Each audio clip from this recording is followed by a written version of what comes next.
మోకాల నొప్పులకు ఎటువంటి సర్జరీ లేకుండా ఎపియాన్ పెయిన్ క్లినిక్ అందిస్తున్న అత్యాధునిక చికిత్స. నమస్తే, welcome to our channel. B12 deficiency ఈ మధ్య కాలంలో ప్రతి ఒక్కరిలోనూ కనిపిస్తుంది.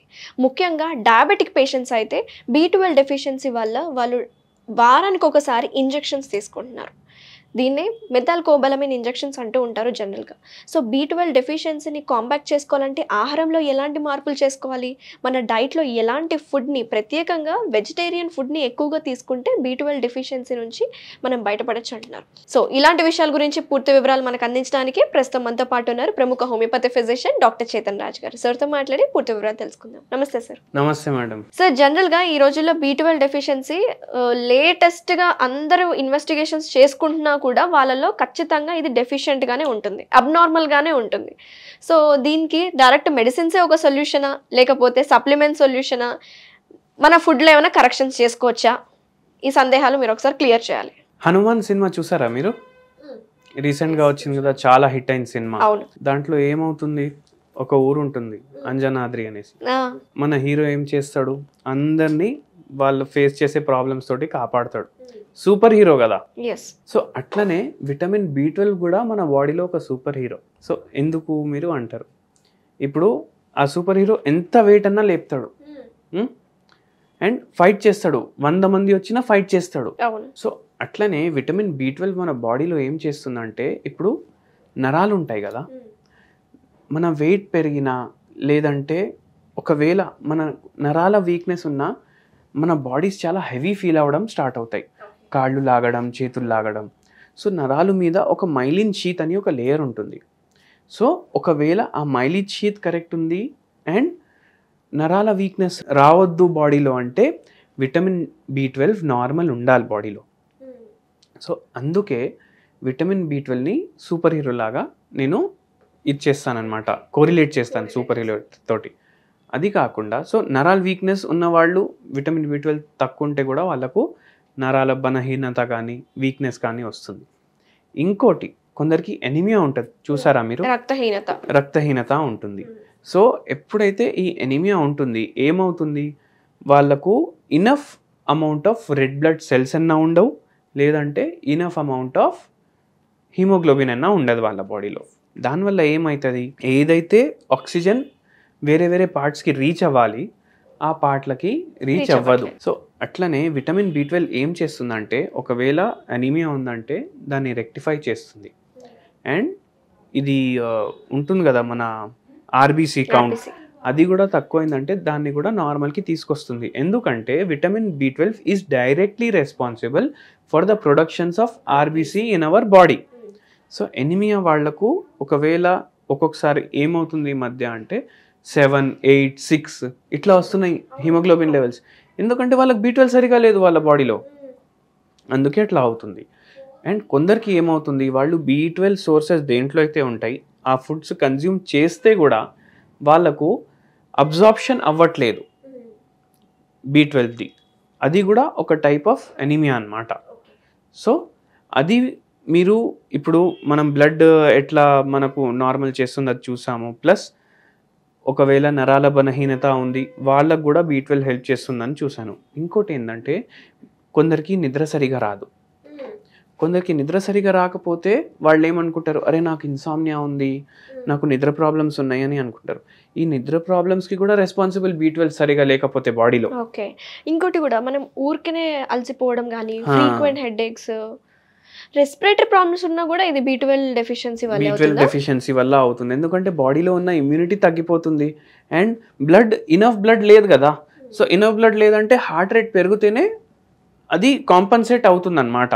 సో హార్ట్ రేట్ పెరిగిపోతుంది. హార్ట్ రేట్ పెరగాలి అండ్ బ్లడ్ సరిగా రీచ్ అవ్వాలంటే రెస్పిరేటరీ రేట్ పెరిగిపోతుంది, బ్రీదింగ్ ఎక్కువ ఫాస్ట్ అయిపోతుంది వాళ్ళది.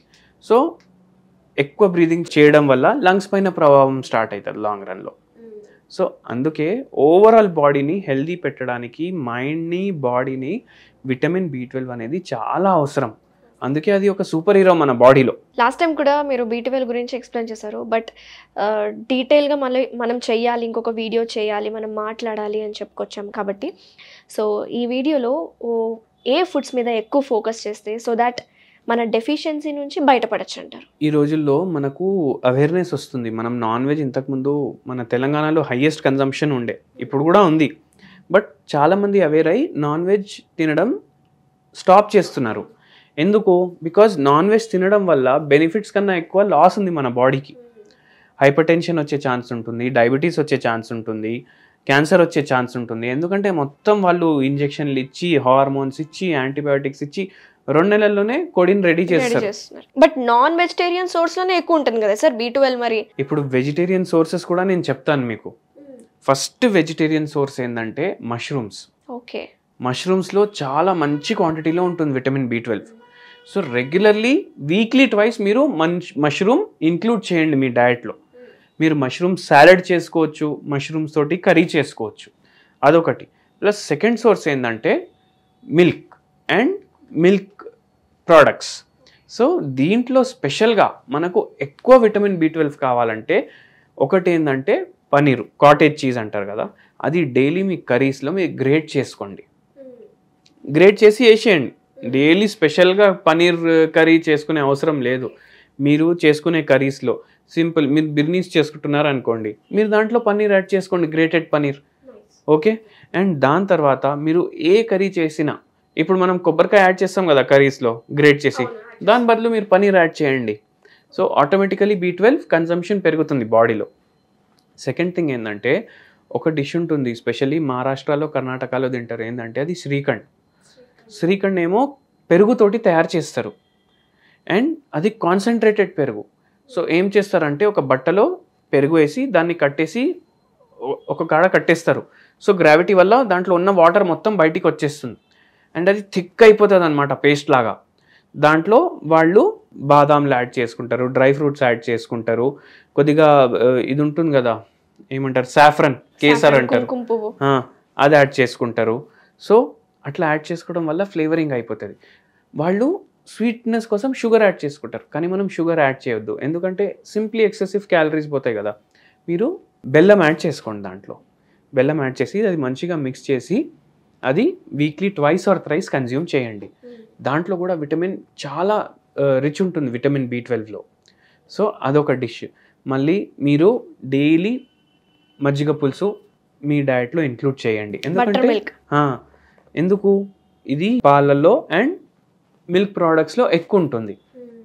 సో ఇట్లా ఈజీలీ మీరు దాన్ని కాంపన్సేట్ చేయొచ్చు మష్రూమ్స్ తోటి, మిల్క్ ప్రోడక్ట్స్ తోటి. దాంట్లో మనం శ్రీఖండ్ గురించి డిస్కస్ చేసినాము, పన్నీర్ ఎట్లా వేరే వేరే కర్రీస్లో యాడ్ చేసుకోవచ్చు అది డిస్కస్ చేసాము. సో ఇవి చాలా బెనిఫిషియల్ ఉంటాయి. సో ఇప్పుడు విటమిన్ B12 వల్ల ఒక్కసారి రోగాలు వచ్చేస్తాయి, కానీ ఒక్కొక్కసారి ఏమవుతుందంటే మీరు విటమిన్ B12 షార్ట్స్ తీసుకుంటే కూడా అది తగ్గదు. మంత్లీ షార్ట్స్ అలాగే వీక్లీ షార్ట్స్ తీసుకుంటారు కదా, అలా తీసుకోవడం మంచిదేనా? అవును, దానివల్ల సైడ్ ఎఫెక్ట్స్ ఉంటాయి కదా. ఇప్పుడు ఎన్ని రోజులు తీసుకుంటారు మీరు? అట్లా లైఫ్ టైం అయితే తీసుకోలేరు కదా. సో ఇట్లా మనం డైట్ తోటి దాన్ని కాంపన్సేట్ చేస్తాం. ప్లస్ హోమియోపతి మెడిసిన్స్ వాడతాం. దానికి హోమియోపతి మెడిసిన్స్ వాడడం వల్ల పర్మనెంట్లీ ఏదైతే మీకు ఎనీమియా ఉంది అది తగ్గుతుంది, బ్రీదింగ్ డిఫికల్టీ తగ్గుతుంది. ఒక్కొక్కసారి ఏమవుతుంది, విటమిన్ B12 రీప్లేస్ అవుతే కూడా సిమ్టమ్స్ పోవు. అవును. సో అందుకే దాన్ని రివర్స్ చేస్తుంది. సో ఇండివిజువలైజ్ కేస్ టేకింగ్ తోటి మనం అది మళ్ళీ క్యూర్ చేస్తాం అన్నమాట. ఒక పేషెంట్కి ఏమైందంటే విటమిన్ B12 డెఫిషియన్సీ వల్ల హార్ట్ రేట్ చాలా పెరిగిపోయింది అండ్ బీపీ ఎక్కువ రావడం స్టార్ట్ అయింది. అందరూ ఏమనుకున్నారు, హైపర్ టెన్షన్ ఉంది అనుకున్నారు. కానీ మనం ఆ పేషెంట్కి ట్రీట్మెంట్ ఇచ్చి ఆ హైపర్ టెన్షన్ తగ్గించినాము, మళ్ళీ విటమిన్ B12 మళ్ళీ నార్మల్కి తీసుకొచ్చినాము. ఇట్లా హోమియోపతి ఏం చేస్తుంది అంటే పర్మనెంట్ క్యూర్ ఇస్తుంది మీకు and holistic treatment, no side effects. So homeopathy వాడడం ఇంకా ఎక్కువ అవుతుంది ఈ మధ్య జనాల్లో, ఎందుకంటే వాళ్ళకు కూడా అర్థం అవుతుంది and it is very much cheaper when compared to modern medicines. So అందుకే హోమియోపతి ప్రిఫర్ చేయండి. వెరీ నైస్ డాక్టర్ గారు, థ్యాంక్ యూ సో మచ్ అండి. B12 గురించి చాలా మంచి ఇన్ఫర్మేషన్ ఇచ్చారు. అలాగే B12 డెఫిషియన్సీ ఉంటే ఎలాంటి కండిషన్స్, ఎలాంటి డిసీజెస్ వస్తాయి, మనం దీన్ని ఫుడ్లో ఎలా చేంజెస్ చేసుకోవాలి, ఎలాంటి ఆహారం తీసుకోవాలని వెరీ క్లియర్ ఇన్ఫర్మేషన్ ఇచ్చినందుకు థ్యాంక్ యూ సో మచ్.